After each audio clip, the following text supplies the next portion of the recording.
Last night on our Somatic Certification training, we went through an exercise of moving pride, or something that we felt pride about inside of ourselves, through our channels that we work with in the somatic world.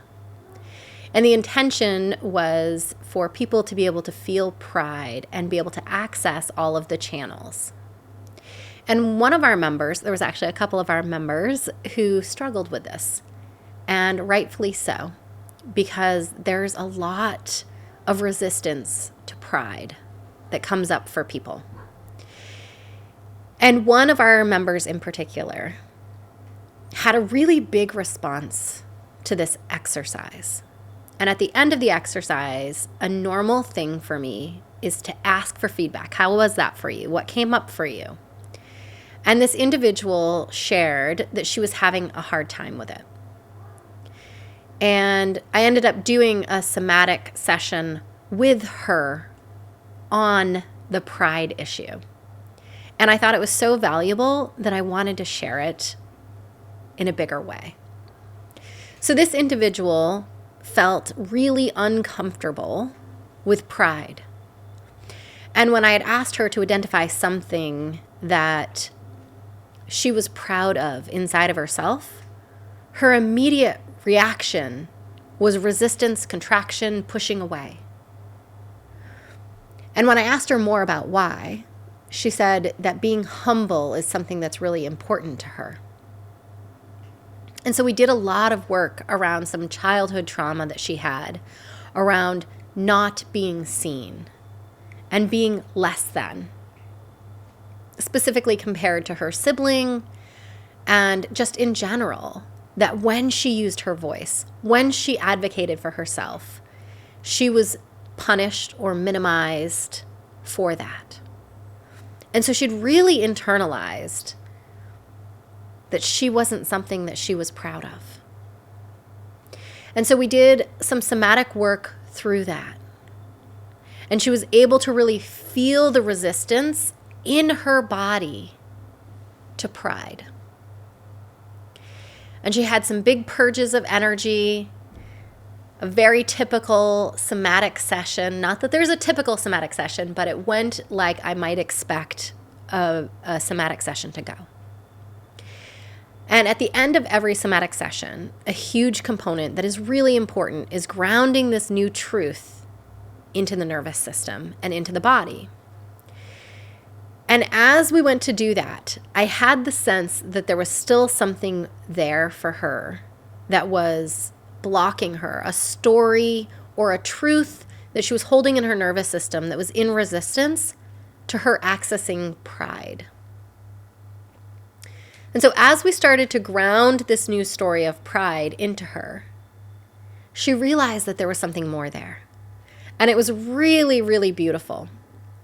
Because what happened for her is she started to tell me that there was this tug of war that happens inside of herself, between being prideful of who she is and the way that she moves through the world, and the medicine that her frequency, the uniqueness of who she is, that frequency is medicine.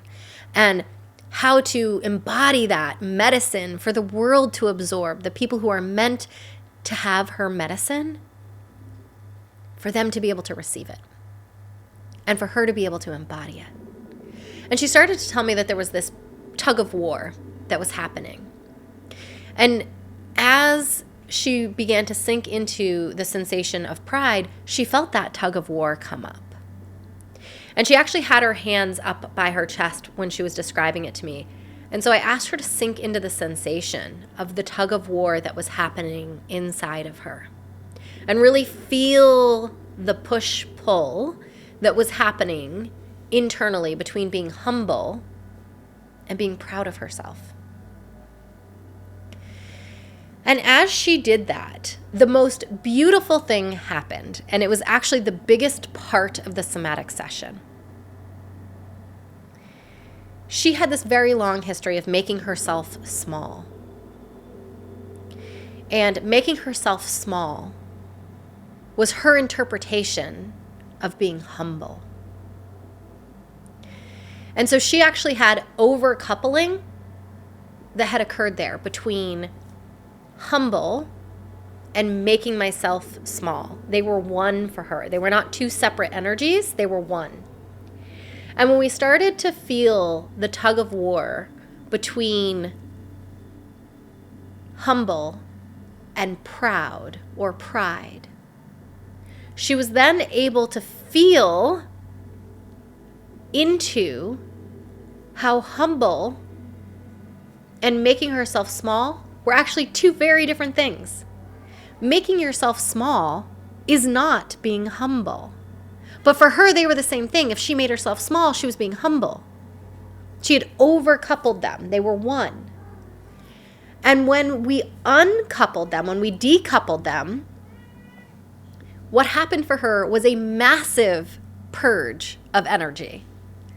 And purges of energy can look like lots of things, right? They can look like shaking, which she had had earlier in the session, where she was feeling the resistance to pride and working through some childhood memories. So the shaking can happen, crying can happen, spontaneous deep breaths can happen, yawns can happen, vomiting can happen, diarrhea can happen, laughter can happen. And I will say that oftentimes when I see something that's really overcoupled, and she had an intense overcoupling, it wasn't like it was kind of a soft overcoupling. They were one thing. Being humble, making herself small, that was one. There was no difference in her mind. There was no choice there. She could not feel the difference between making herself small and being humble. She thought making herself small was being humble. And as we felt this tug of war that was happening inside of herself, it hit her that these two things were actually separate. Making herself small is making herself small. Being humble is being humble. They're different. They're separate, right? They're two different energies. And she was able to feel into the difference of those two things and then started hysterically laughing. And it's one of my favorite purges of energy to watch in a client. I love it. Because she was losing her mind. She was laughing so hard, like hysterically laughing. It was the most beautiful purge of energy. And it's one of my favorite ways. I think that there's no wrong way to purge energy. Every purge is exactly what it should be. And we should never try and push a purge into one direction or another. You just let what is happening happen inside of the body, right? She let this enormous laughter out. She was like rolling around on her couch, head back, laughing her face off. I was also laughing. I'm pretty sure that everybody in the course was also laughing, but I couldn't tell because I was laughing so hard that there were tears coming down my face. And I was not looking at the other people. I was very much focused on her. And she got all done the laughing. And she was like, that's so silly. I can have pride. I can be proud of myself and be humble. Being humble and making myself small are two very different things. And the moment where she really started to realize that she had used the word humble as an excuse, as a way for her to make herself small and feel okay about it. Right? Because nobody wants to feel small. Nobody likes to make themselves small or minimize themselves. And so the way that she would rationalize that and make it acceptable for herself was to call it being humble. And when she really realized this, she had this when the decoupling happened and she could actually feel the difference between being small and humble, she had that huge purge of energy, the laughing her face off. It was hysterical. And then she really sat with this. I can be humble and be proud of who I am. Be proud of the way that I move through the world. Carry pride in my body, in my heart, in my mind, in my nervous system, in my soul. I can be proud of who I am and be humble. And I don't need to use being humble as an excuse for making myself small. And I thought it was such a powerful somatic experience that I wanted to share it. Because I know that she is not the only one who has overcoupled being humble and making herself small. That is a really common overcoupling.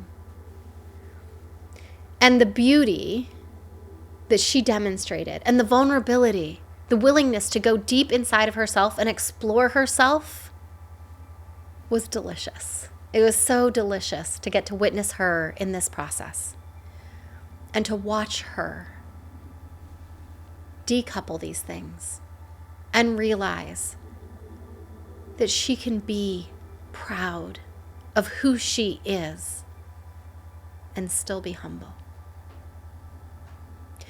So I hope that as you move through your day, you point out to yourself all the things that you're proud of about yourself and recognize that you can do that and be humble.